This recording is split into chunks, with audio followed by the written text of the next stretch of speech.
नारायण समारम्भाम्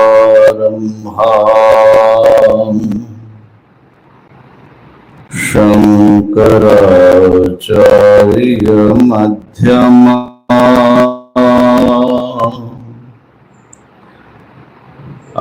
अस्मदाचार्य पर्यन्ताम् वन्दे गुरु परंपरा वन्दे गुरु परंपरा। हरि ओम तत्सत्। हरि ओम तत्सत्। ओम तत्सत्।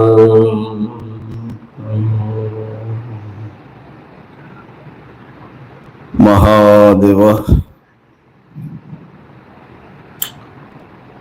मांडुक्य कारिका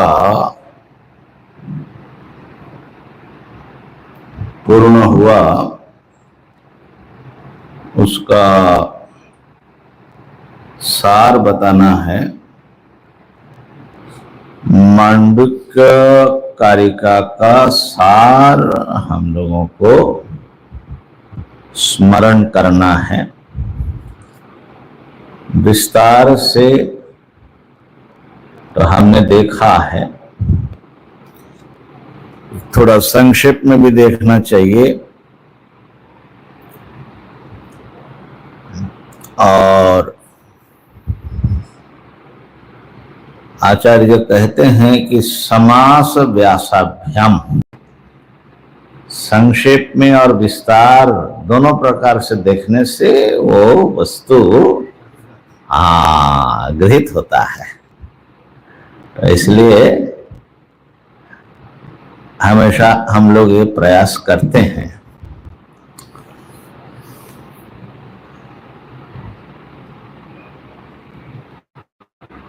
तो मांडुक्य कारिका श्री गौड़पादाचार्य जी के द्वारा रचित हैं और आचार्य श्री गंगा किनारे विचरते थे और बद्रीनाथ में बहुत दिन तपस्या किया ऐसा लगता है। आनंद गिरी जी ने एक कथा सुनाई, संभवतः ये परंपरा जो हमारे संप्रदाय में चली आ रही है उसी किंवदंती का अंश है या इतिहास का अंश है। लिखते हैं श्री गौड़पादाचार्यस्य नारायण प्रसादतः प्रतिपन्ना, भगवान नारायण के अनुग्रह से प्राप्त मांडुक्य उपनिषद अर्थाविष्करण परान। इनका मांडुक्य उपनिषद के अर्थ आविष्कार परक जो कारिकाएं हैं, इनका भाष्यकार व्याख्यान करने जा रहे हैं, ऐसा उन्होंने बताया। तो इससे पता लगता है कि साक्षात नारायण के अनुग्रह से ही ये मांडुक्य कारिकाएं हमारे सामने आए आचार्य गौड़पाद के द्वारा। और हम लोग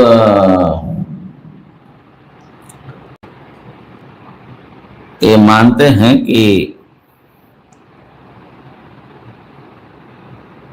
हमारी गुरु परंपरा है, हमारा जो संप्रदाय है, वो नारायण से ही असल में प्रारंभ होता है।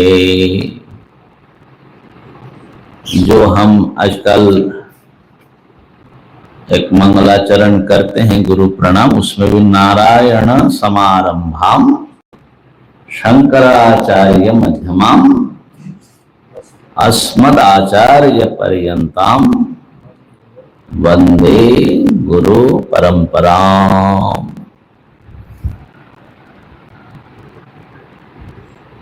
तो इस परंपरा में भगवान शंकराचार्य जी को हम लोग बीच में याद करते हैं,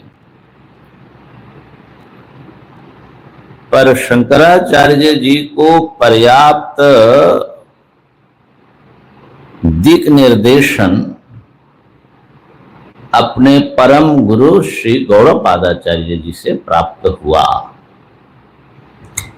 उन्होंने याद भी किया अंत में मंगल श्लोक में परम गुरु को और गुरु को दोनों को प्रणाम किया। तो ये मांडुक्य कारिका अद्वैत वेदांत सिद्धांत का प्रथम निबंध माना जाता है। ऐसे तो अद्वैत पर उपनिषद से लेकर ये तो सनातन परंपरा है, गीता जी है, ब्रह्म सूत्र हैं, पर गीता जी, ब्रह्म सूत्र, उपनिषद ये सभी संप्रदाय, द्वैत संप्रदाय भी अपना ग्रंथ मानते हैं। तो इस दृष्टि से प्रथम जो स्वतंत्र निबंध के रूप में आता है वो मांडुक्य कारिका है। और भगवान शंकराचार्य जी को निश्चित रूप से इससे बहुत अधिक प्रेरणा मिली। उन्होंने अपने प्रस्थानत्रय के भाष्य में कई स्थान पर मांडुक्य कारिकाकार को याद किया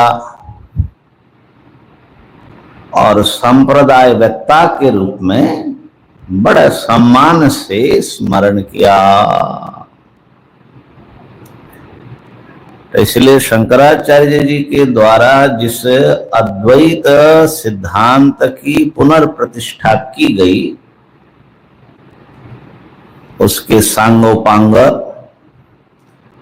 प्रमाण प्रमेय आदि का,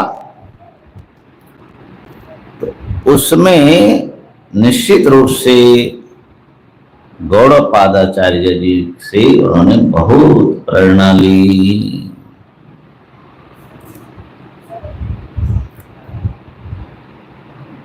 और उनके जीवन ग्रंथ में दिग्विजय में है कि उन्होंने गौड़पादाचार्य जी से मिला, उनका दर्शन मिला जब वो संभवतः कामरूप से, माने असम से आ रहे थे, गंगा किनारे किनारे उनको कहीं पर गौड़ देश में ये दर्शन दिया और आशीर्वाद दिया। उनको दिखाया आचार्य ने अपने कारिका भाष्य, तो ऐसा उसमें आता है कि उन्होंने खूब आशीर्वाद दिया। तो हम लोग जो इस समय कारिका का अर्थ समझते हैं वो भाष्य के अनुसार, भाष्यकार के अनुग्रह से समझते हैं।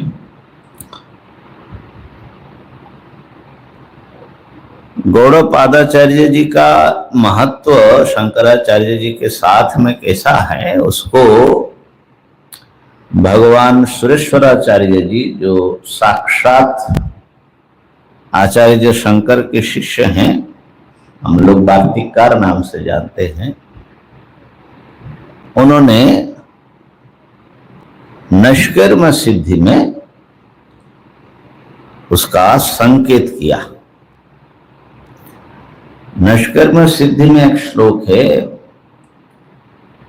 एवं गौड़ैर्द्राविडैर्नः पूज्यैरर्थः प्रभाषितः अज्ञानमात्रोपाधिः सन् अहमादिदृगीश्वरः।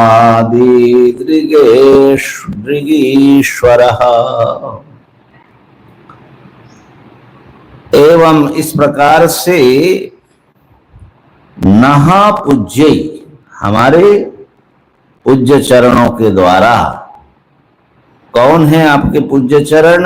गौड़ैर द्राविड़, गौड़ के द्वारा और गौड़ों के द्वारा और द्राविड़ों के द्वारा। तो इसमें द्राविड़ देश के केरल के आचार्य शंकर और गौड़ देश के मानते हैं कि गौड़पादाचार्य। गौड़ देश नहीं, बांग्ला बंगाल बोलते हैं इसलिए बहुत लोग मानते हैं कि उनको ज्यादा जो आगम आदि का तंत्र का जो ज्ञान हुआ वो उधर के कारण हुआ होगा। ना, वो एक अलग द्रविड़ाचार्य है।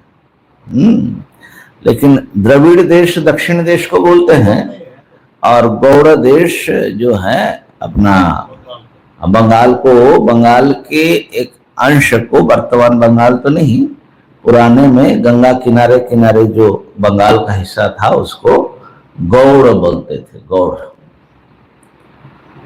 तो गौड़ देश के राजा थे शशांक। शशांक की बात इतिहास में पढ़े होंगे, बड़े प्रतापी राजा थे और कनौज के राजा जो थे हर्षवर्धन को हराया था उन्होंने। पाल वंश का बड़ा विस्तार था उस समय। तो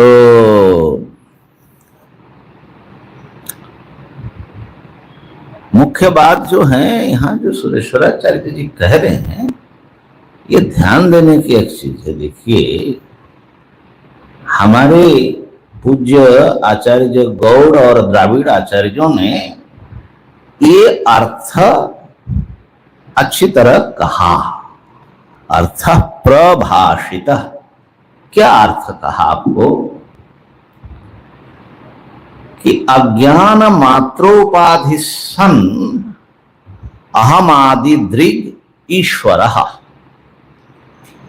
ईश्वर अज्ञान मात्र उपाधि से अहमादि के दृक् के रूप में जो है प्रकट होते हैं।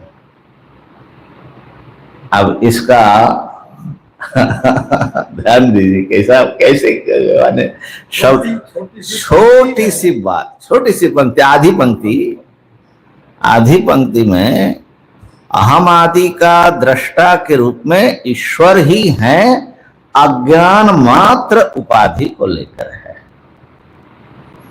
अज्ञान उपाधि से वो साक्षी के रूप में विद्यमान है तो ईश्वर तत्व। तो जीव ब्रह्मात्मक्य इस सिद्धांत को इन्होंने, सुरेश्वराचार्य जी ने ये दो आचार्य को डेडिकेट किया, ऐसा लग रहा। माने ये तो उपनिषद से चले आ रहे हैं, लेकिन आपने कौन सी परंपरा से ऐसा अर्थ निकाला? ये देखो, हमारे गौड़पादाचार्य जी और भगवत पादाचार्य जी ने यह अर्थ कहा। हमने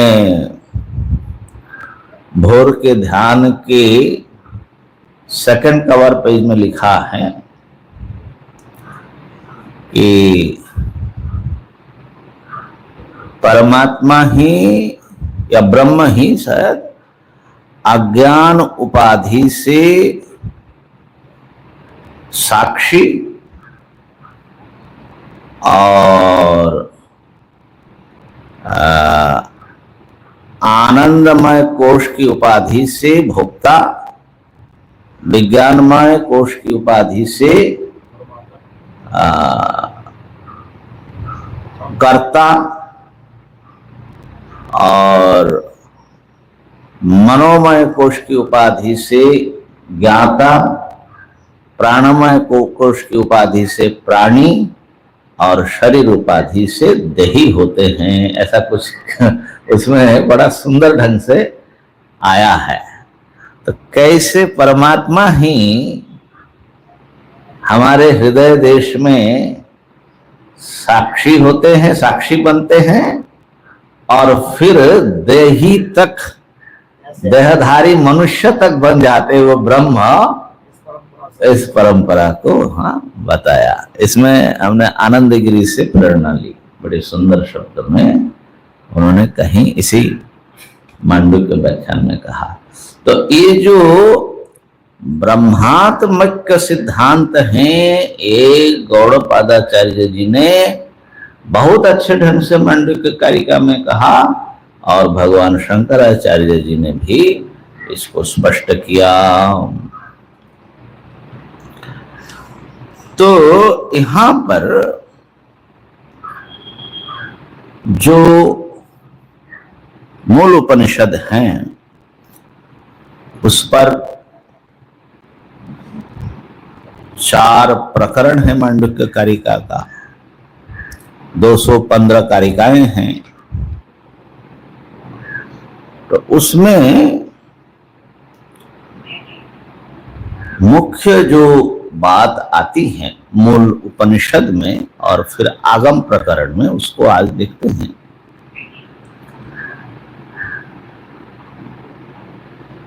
मूल उपनिषद में प्रारंभ ही होता है ओम इत्येतद् अक्षरम इदं सर्वम। ये सब कुछ ओम यह अक्षर है, और जो कुछ हुआ वो भी ओम यह अक्षर ही था, और जो कुछ भविष्य में होगा वो भी ओम यह अक्षर ही है, और जो कुछ नहीं हुआ हमेशा से है, कालातीत है, वो भी ओम यह अक्षर ही है। ये सब कुछ भूत वर्तमान भविष्य में जो कुछ हुआ, जो है, जो होगा, और जो कुछ है पहले से ही, वो सब के सब ओंकार हैं। और इस मंत्र का ही व्याख्यान पूरा 12 मंत्र रूप मांडुक्य उपनिषद है। तो इससे ये सब कुछ ओम तभी हो सकता है यदि ओम सबका कारण हो, क्योंकि कारण से कार्य भिन्न नहीं होता। तो कार्य जो है कारणात्मक ही होता है। अब समुद्र में जितने भी तरंग देखते हैं, छोटा हो बड़ा हो, उसमें बुलबुले हो, फैन हो, सब जल मात्र ही होगा, क्योंकि जल ही कारण है। इसी प्रकार सुवर्ण निरूपित जितने भी दुनिया में अलंकार है वो सुवर्णात्मक ही होगा। जितने भी मृण्मय पदार्थ हैं वो मिट्टी मात्र होगा। तो ओम को निश्चित रूप से जो ऋषि बता रहे कि ओम इत्येतद् अक्षरम इदं सर्वम, इस ओम को वो जगत कारण के रूप में अनुभव करते ये बोल रहे हैं। और इसी बात की पुष्टि या स्पष्टता जो है दूसरे मंत्र में भी किया कि ये सब कुछ ब्रह्म है, और ब्रह्म आत्मा का ही नाम है, और स्वयं आत्मा चतुष्पाद। तो ओंकार की सर्वात्मकता, ब्रह्म रूपता, आत्म रूपता यहाँ पर आगम में प्रतिज्ञात हो गई, प्रतिज्ञा की गई, बल्कि उपदेश हुआ। अब उस बात को समझाने के लिए आगे के सारे मंत्र हैं। उसमें 2 मुख्य प्रकरण विभाग हम लोगों ने देखा। 7वें मंत्र तक अर्थ प्रधान, भाष्यकार लिखते अभिधेय प्राधान्य वर्णन है ओंकार का, और आगे के जो 5 मंत्र हैं 8 से 12 अभिधान ओंकार प्रधान हैं।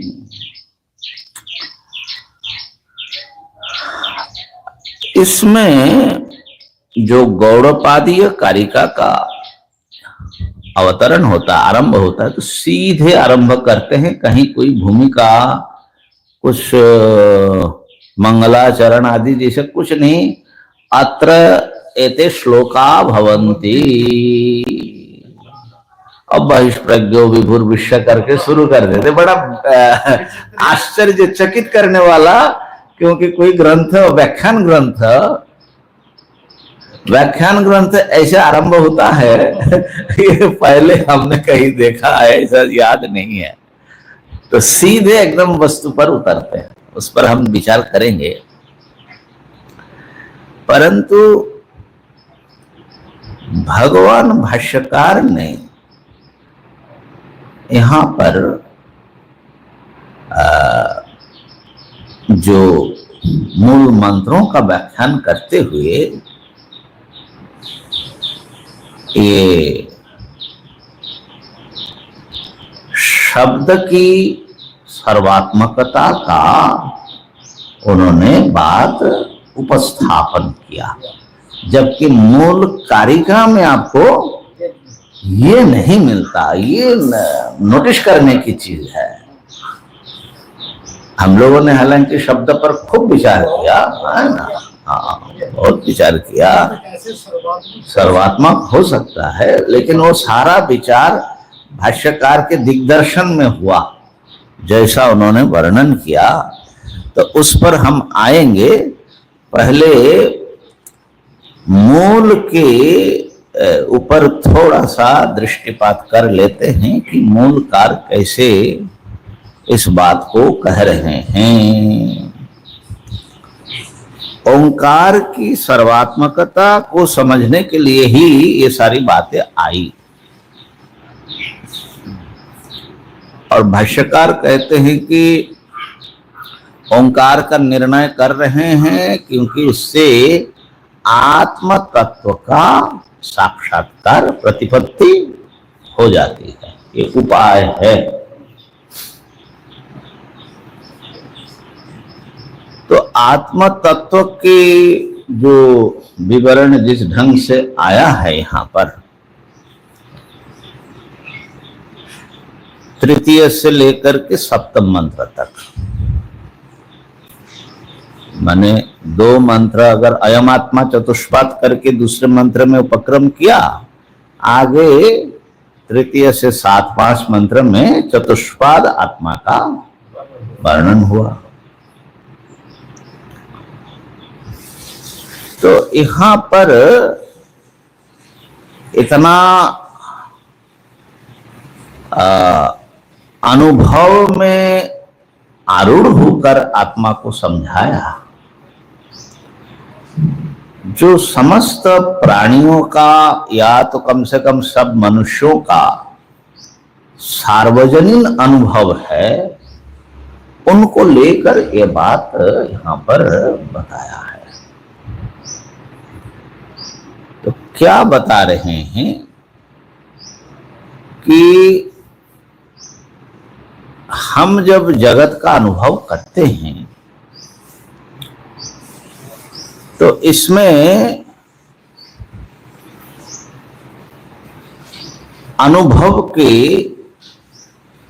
4 रूप हमारे सामने आते हैं। सबसे पहला, ये जो स्थूल इंद्रियों से जो हम अनुभव करते हैं जागृत अवस्था में, इसका विवरण देते हैं, फिर स्वप्नानुभव का विवरण देते हैं, फिर सुषुप्ति का वर्णन रखते हैं, और फिर जाकर के तुरीय का वर्णन करते हैं सप्तम मंत्र में। और इसमें भी व्यष्टि और समष्टि को एकीकृत करते हुए चलते हैं। तो मुख्य बात है कि जो आत्मा है वो आत्मा ही असल में ओम है।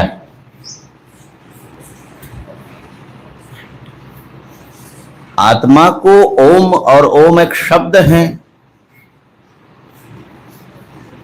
तो एक शब्द जिसको हम अपने कंठ से उच्चारण करते हैं, अपने श्रवणेन्द्रिय से सुनते हैं, ये ओम अन्य समस्त शब्दों से एक अलग विशिष्ट शब्द के रूप में हम ग्रहण करते हैं और सारे जगत से भी भिन्न रूप में ग्रहण करते हैं। ये ओम किस प्रकार सारा विश्व सब कुछ हो सकता है, ये समझ में बिना विचार किए नहीं आ सकता। ऐसे ही जो आत्मा है, आत्मा चतुष्पाद कैसे, ये भी बिना विचारे आत्मा के रूप में हम अपने को पूरे ब्रह्मांड के एक विशिष्ट वस्तु के रूप में, पदार्थ के रूप में परिच्छिन्न अल्प रूप में पाते हैं। तो आत्मा को समझना और ओंकार को समझना एक हो जाता है। और भगवान भाष्यकार प्रारंभ में ही ये बात कह दे रहे हैं कि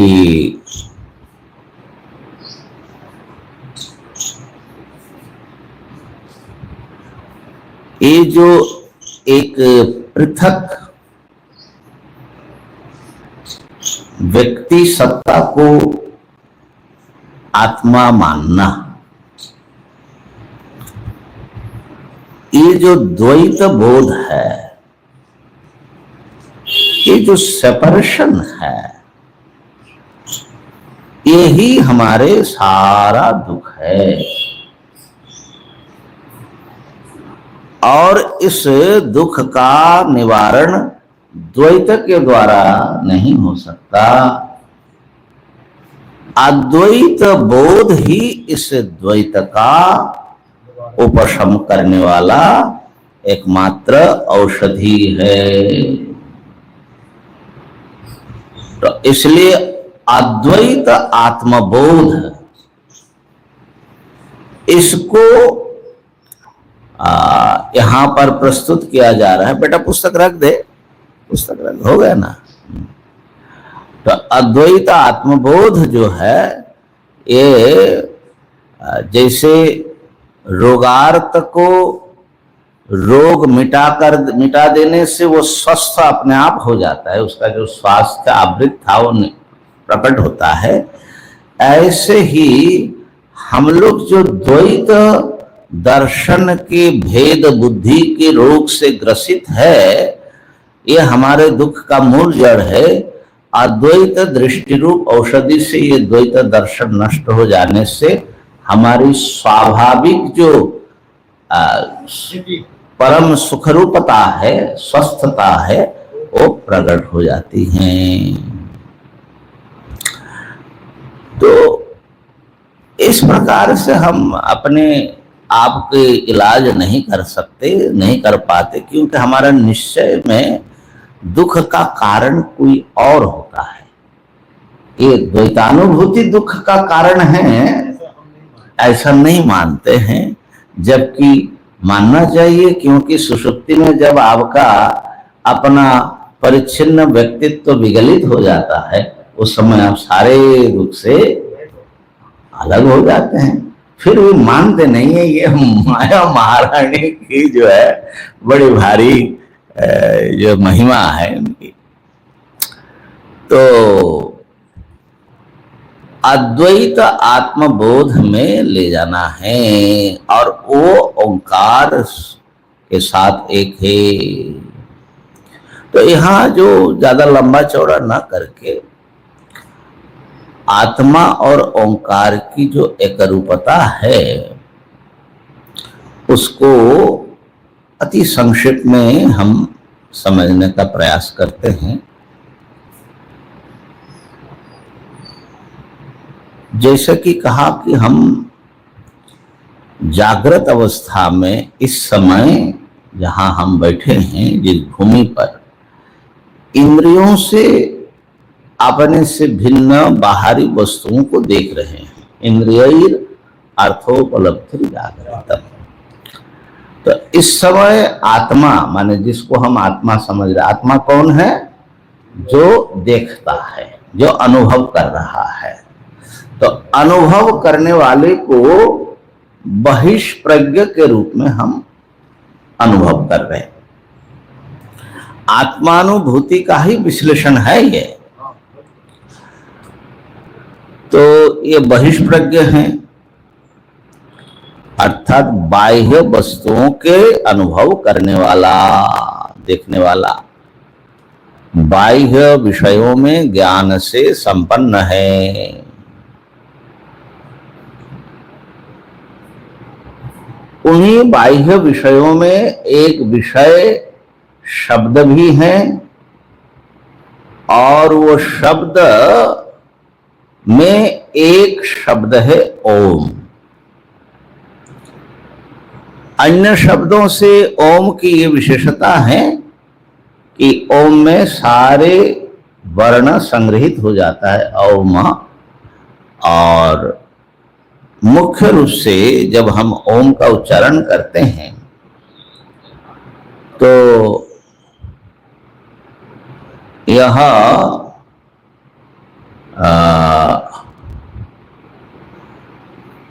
ओम कंठ से अकार का उच्चारण होता है,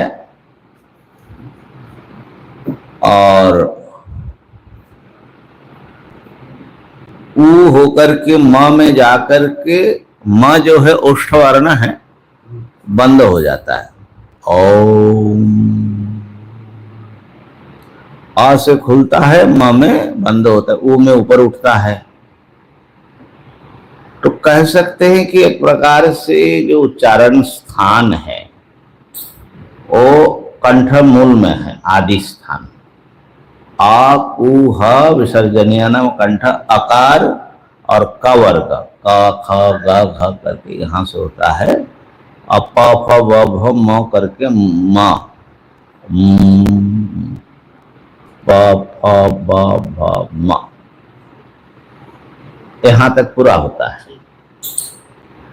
इसके बीच में बाकी सारे स्थानों से सब वर्ण उच्चारण होते हैं।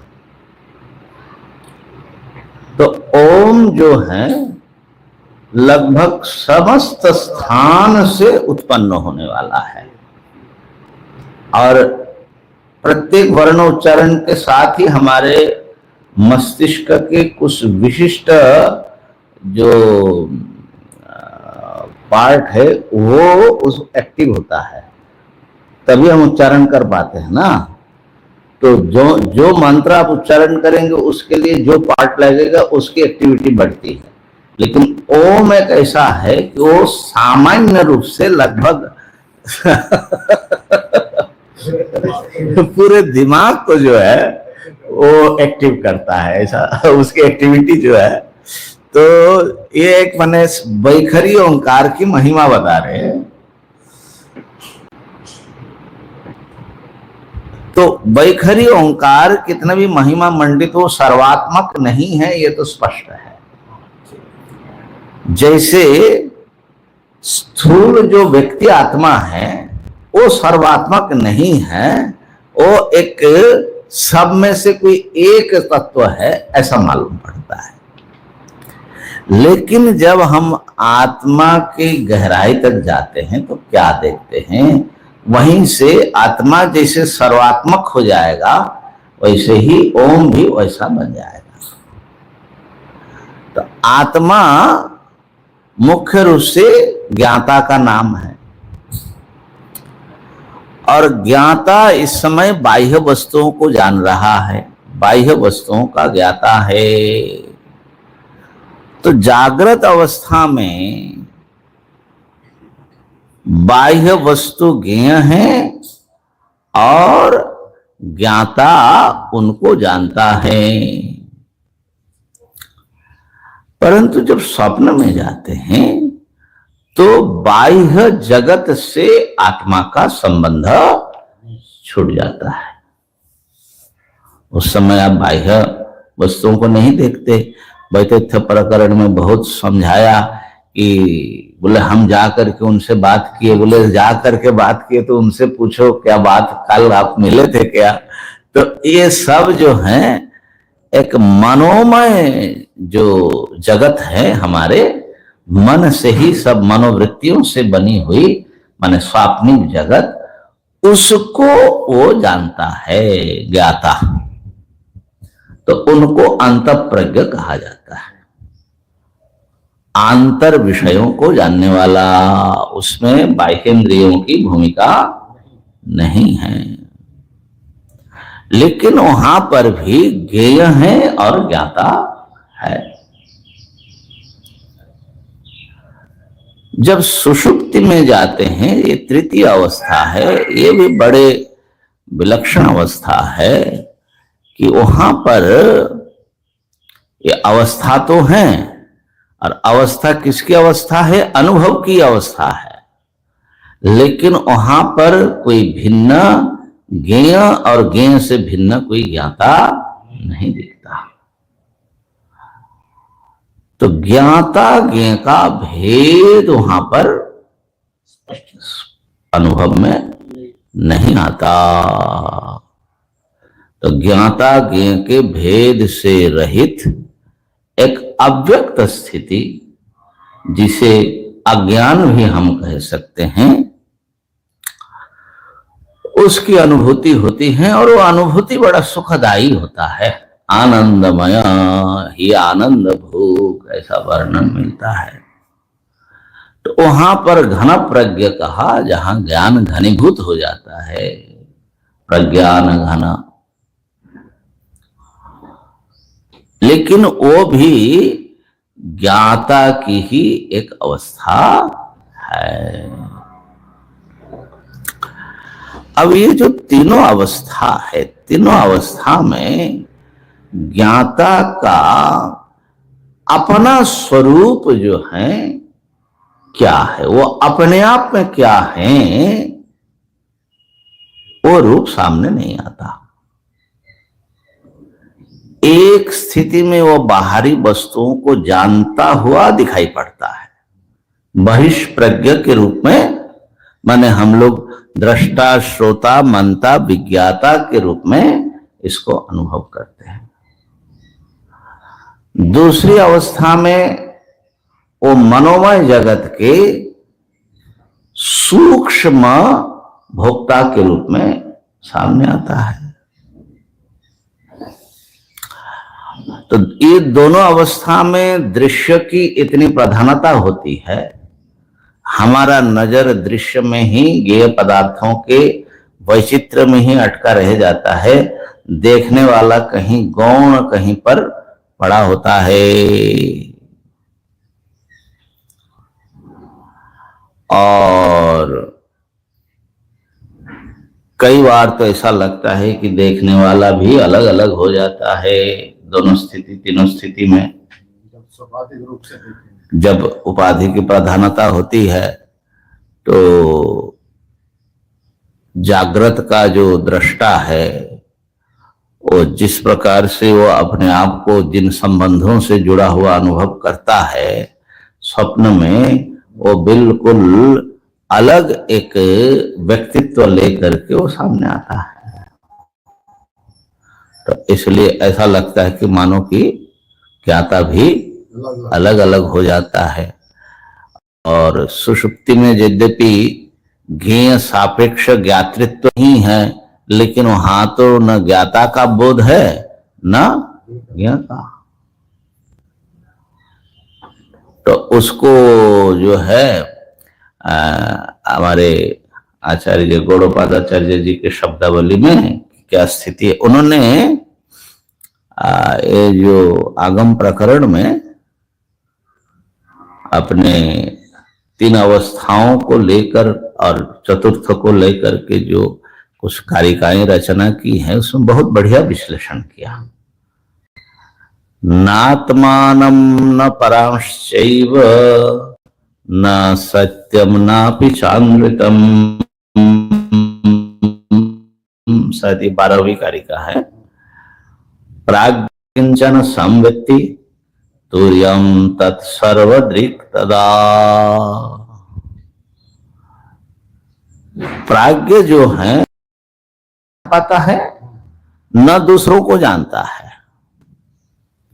न सत्य को देखता है, न अमृत को देखता है। ये प्राज्ञ की स्थिति है।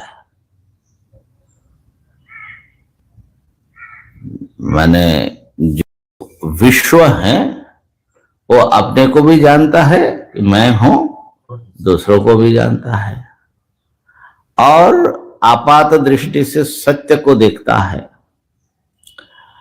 स्वप्न दृष्टा जो तेजस है वो भी अपने को जानता है, दूसरों को जानता है, लेकिन मिथ्या वस्तुओं को देखता है, अनृतम।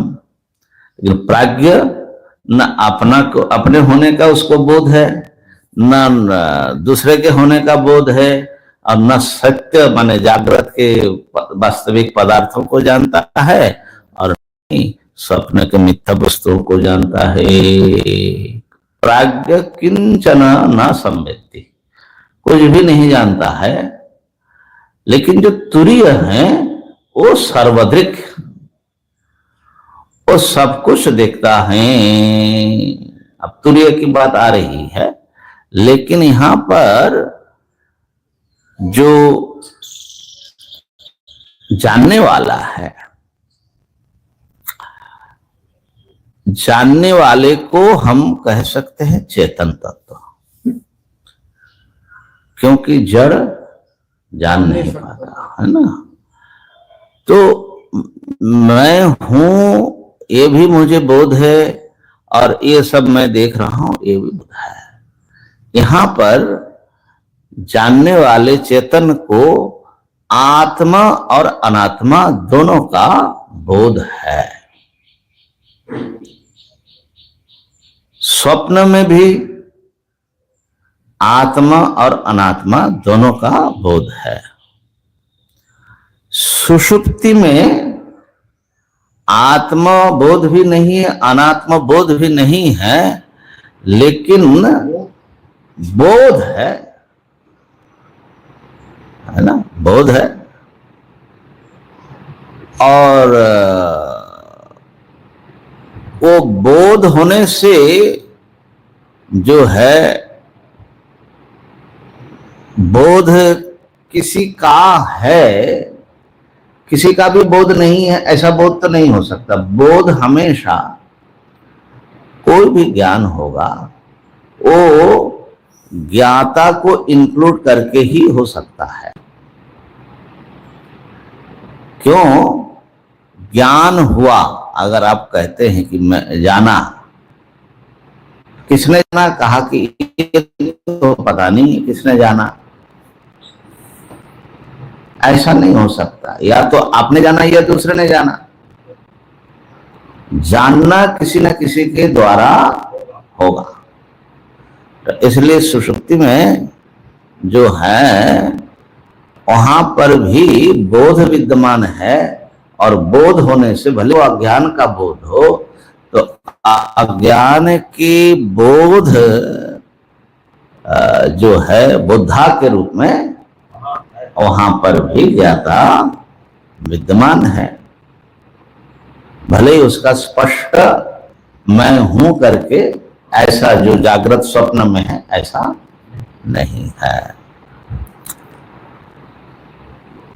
तो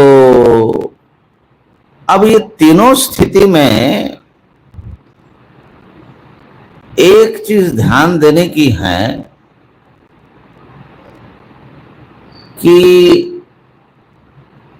ये सब भिन्न भिन्न अवस्थाएं हैं, भिन्न प्रत्येक अवस्था में भी भिन्न भिन्न अनुभव हैं। इनमें अभिन्नता क्या है? जो तीनों अवस्था में समान रूप से व्याप्त हो, विद्यमान हो।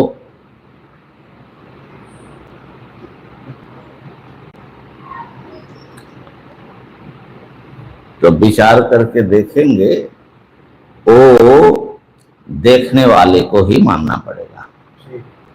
दृश्य सब बदल जाते हैं, एक अवस्था में हैं बाकी दोनों अवस्था में नहीं होते वो सब दृश्य। जैसे कि जागृत अवस्था में स्वप्न सुषुप्ति नहीं है, स्वप्न में जागृत सुषुप्ति नहीं है और सुषुप्ति में जागृत स्वप्न नहीं होते, लेकिन तीनों अवस्था मेरी अवस्था है। एकात्म प्रत्यय, एक आत्मता का जो प्रत्यय है कि जो सोया था वही अभी जगा हुआ है। हमारा हम ही सोए थे रात को, हमने ही क्या क्या स्वप्न देखा और उस समय हम ही जगे हुए हैं। ये एकात्म प्रत्यय, एकात्म प्रत्यय कह रहा है कि आत्मा तीनों स्थिति,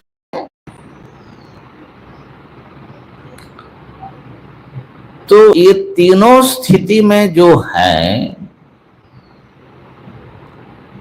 समान रूप से जो है चौथा कहा जाता है, तुरीय कहा जाता है। और एक में है दूसरे में नहीं है, उसको जो विशिष्ट स्वरूप है उसका नाम विश्व तेजस प्राज्ञ आदि दिया जाता है। तो यूं समझ लीजिए कि एक आत्मा एक विशिष्ट चेहरे का मुखौटा लगा करके जागृत अवस्था में विश्व बना हुआ है, वही एक अलग पोशाक पहन करके स्वप्न में तेजस बना है।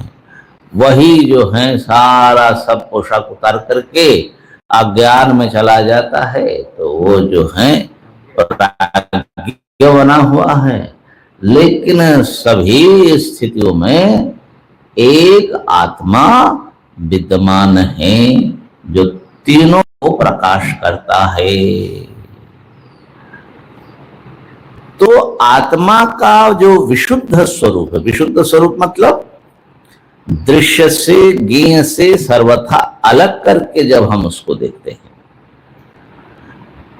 तब उसका वास्तविक स्वरूप हमारे सामने आता है कि चैतन्य जो है, आत्म चैतन्य, वो किसी वस्तुओं से ज्ञेय पदार्थ से बंधा हुआ नहीं है।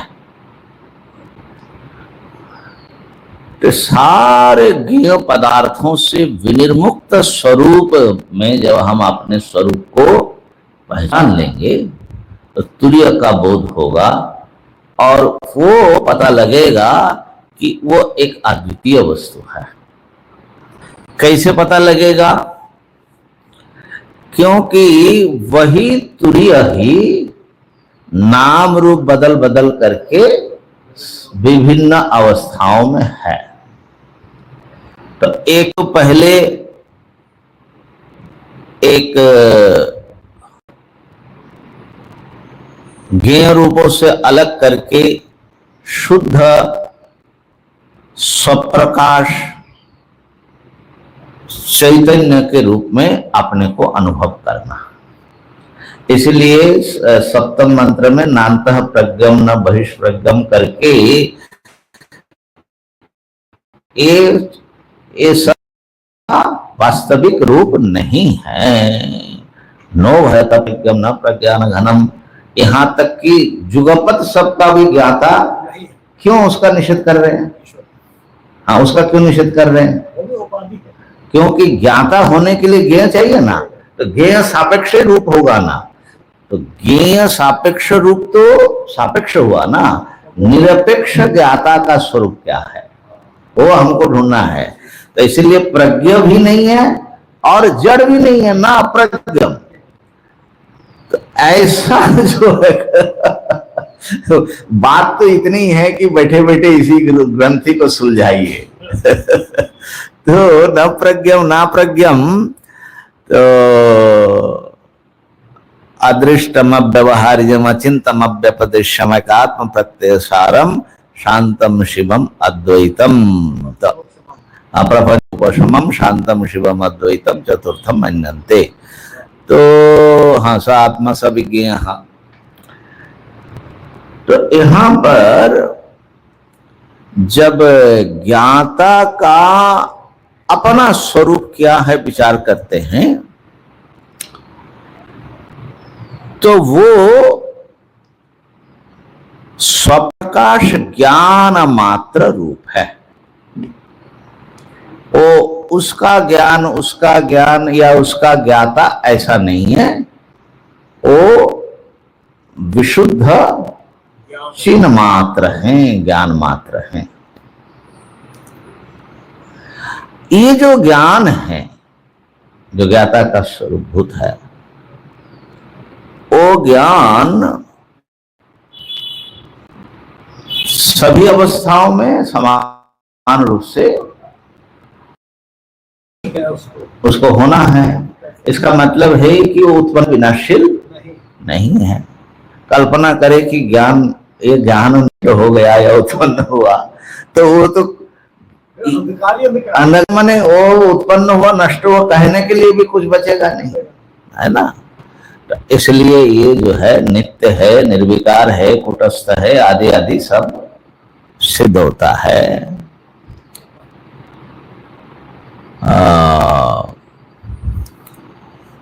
अब ये जो ज्ञाता है, ये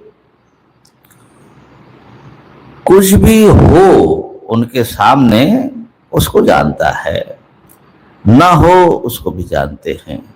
तो इसका मतलब है कि ज्ञाता का स्वभाव है ज्ञान रूपता, जानना। वो अन्य वस्तु को जाने ऐसा जरूरी नहीं है, ज्ञान रूप है। अब ये ज्ञाता का जब वो किसी भी अवस्था में होते हैं, जैसे जागृत में होते हैं, तो वो जब दूसरे वस्तु को जानता है, एक प्रस्तर खंड हमारे हाथ में है, तो इसको जब आप देख रहे हैं, ये क्या है, ये पत्थर हैं। तो पत्थर जब आप देख रहे हैं, पत्थर का ज्ञान है, तो आप देख रहे हैं, ये ज्ञान भी साथ में है कि नहीं है। और यदि मान ले कि पत्थर खाली हम देखने लग गए और हमको पता नहीं, भूल गए कि कौन देख रहा है।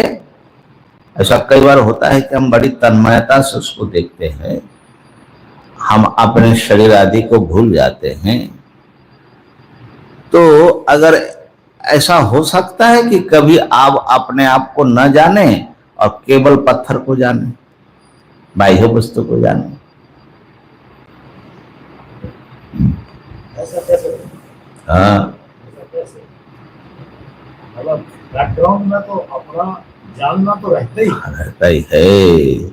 नहीं तो जब आप उस स्थिति से जगेंगे, तब आप कैसे कहेंगे मैंने ऐसा, मेरा अनुभव ऐसा हुआ। मुझे उस समय अपना भी ख्याल नहीं है, तो फिर अपना भी जब ख्याल नहीं, तो आप कैसे कहेंगे कि मैंने ऐसा अनुभव किया। समाधि से उठ करके व्यक्ति कैसे कहेगा कि मुझे समाधि लग गई थी, ठीक है ना। तो इसका अर्थ यह है कि अविदित्वा समात्मानम बाह्यम व्यक्ति न करहिचित। पंचदशीकार लिखते हैं कि अपने आप को जाने बिना कभी भी किसी भिन्न पदार्थ का बोध नहीं हो सकता। ठीक हुआ। तो अब ये सारे दुनिया को आप देख रहे हैं, माने हम ये दिखाने की कोशिश कर रहे हैं किस प्रकार से समस्त वस्तु के बोध में आत्मबोध व्याप्त है, अनुगत है। आत्म चेतना से अनुविद्ध ही ज्ञान होता है, अन्य बोध होता है।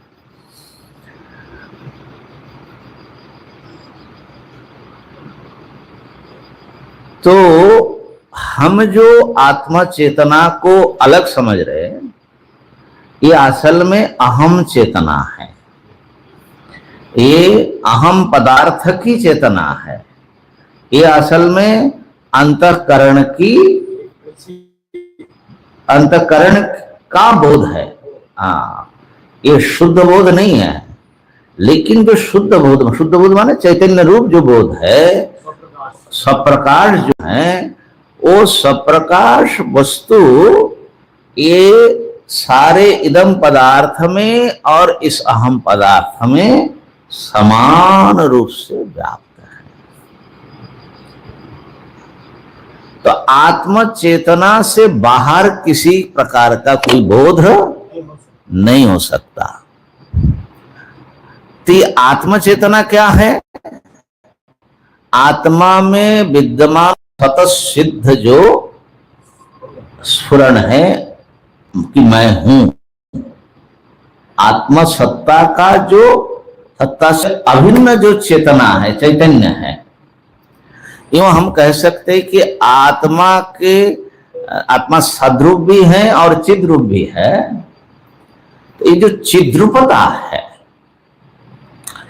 ये चिद्रूपता सर्वत्र और सर्वदा और सर्व वस्तु में विद्यमान है। किसी वृक्ष को जब आप देखते हैं तो हमको लगता है कि इसकी सत्ता तो दिखाई पड़ रही है, लेकिन वो है जो है, ये इसका ज्ञान तो अलग है, वो तो मुझ में हो रहा है। लेकिन विश्लेषण करेंगे तो ये जो है पना है, इसकी जो दिख रहा है ना, ये है ही चिद्रूप है, वही दिख रहा है दिख रहा है। सत्ता ही अपने आप को इस रूप से, ये सत्ता ही प्रकाश रूप है। तो इसलिए अगर चिद्रूपता को अगर प्रकाश माने,